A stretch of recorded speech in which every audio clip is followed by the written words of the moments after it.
So the reality is, and I'm going to just take you through the whole thing from the beginning, just so that we're all on the same page and everyone has the same information. Yesterday evening, shortly or around 7 o'clock, the mother did come to the 22 division where there were concerns for the well-being of her 11-year-old daughter, who was with her ex-boyfriend, or her father, right? So she's with her father. We did an extensive investigation in regards to where she could be, where they were, trying to locate the individuals. The Amber Alert did go out. We did obviously locate Riya. Unfortunately, she was deceased. And through the Amber Alert, however, we were able to locate the father. He was arrested in Aurelia by OPP, and we then took over custody early this morning. So where we're at now is that he's obviously been transferred to our custody. We will be looking at different charges. However, at this level of investigation with the Homicide and Missing Person Bureau, they will have to meet with the Crown Attorney later this morning at some point when the Crown Attorney is available. We'll discuss what level of charges we'll actually be looking at that. So at this point, no formal charges have been laid because those discussions need to take place. So that is where we're at this point. Can you talk about the information police had received that the father had plans to possibly harm himself and his child, how that information was obtained? Information was actually given to the mother. She received information from him, relaying that information, which obviously set off her alarms of extreme concern, which is why she attended the division, saying, I have gotten information and now I'm concerned for the well-being of my daughter, and obviously even him, like what's his state of mind. Was that information received before the Amber Alert was before 7 o'clock when she came in with that information before she reported her That's missing? correct. So when she attended 22 division, she came with the information that she had received, that information from him saying that he may cause harm or some kind of concern for the well-being, because she came in already fully concerned, saying, this is what he's saying to me. I'm concerned for the well-being of my daughter. I need obviously some action. I need some help. And obviously our investigators immediately took action right away. So the 4 hours before the Amber Alert, though, what would happen in that time in between? So during that time in between, we start looking at all available areas. Where do they normally hang out? We start looking at even pinging the cell phone of the individual, because that can give us a location as to where they're at. So we start checking all the history. We look at every area that they're usually known to go after, or any area that they might be in, because maybe it isn't what they think. We want to cover everything off, right? We don't want to leave anything unturned. Obviously, when we realize we're not getting it, we're extremely concerned for their well-being. We fill out the form with OPP for the Amber Alert, and then the process goes from there. And obviously, we had the Amber Alert that did go out.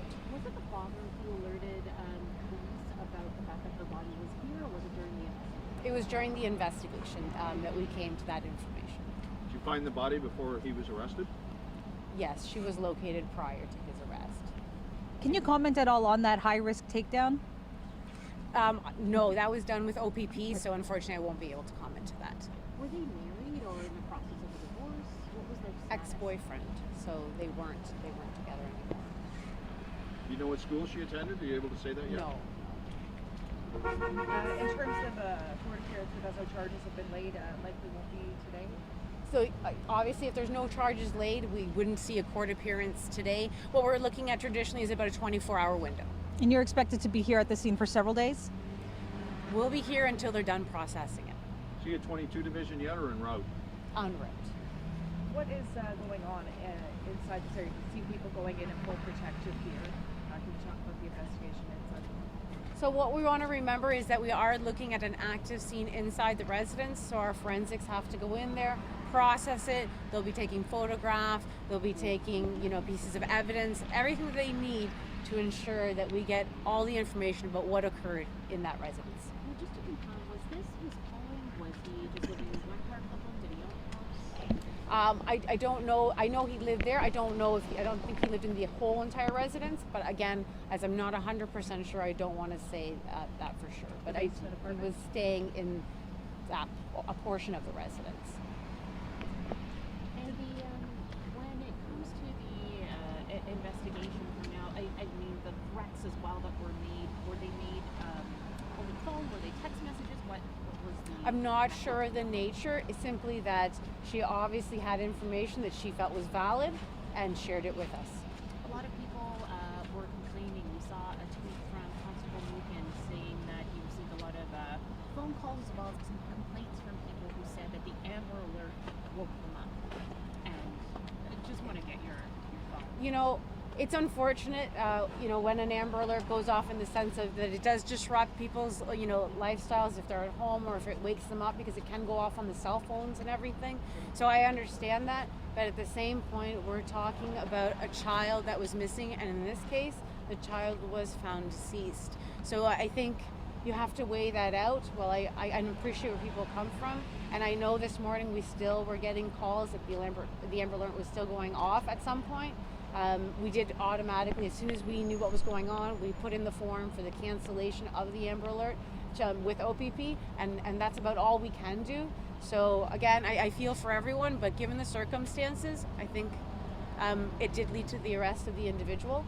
So I think that's what we have to focus Okay, on. let's talk about the circumstances. This is particularly tough with a child involved. Officers, it's hitting the officers and first responders pretty hard as well. Yeah, absolutely. I mean, when we look at any incident, it can be very difficult, especially for those that arrive first on scene and have to see and help and assist however they can with everything. It can be very emotional for some, which is why we do have peer support and we do have counseling sessions available to all officers afterwards, and they are actually debriefed so that they can process what's going on. Was she discovered touching? I'm not sure of the exact location, just inside the residence.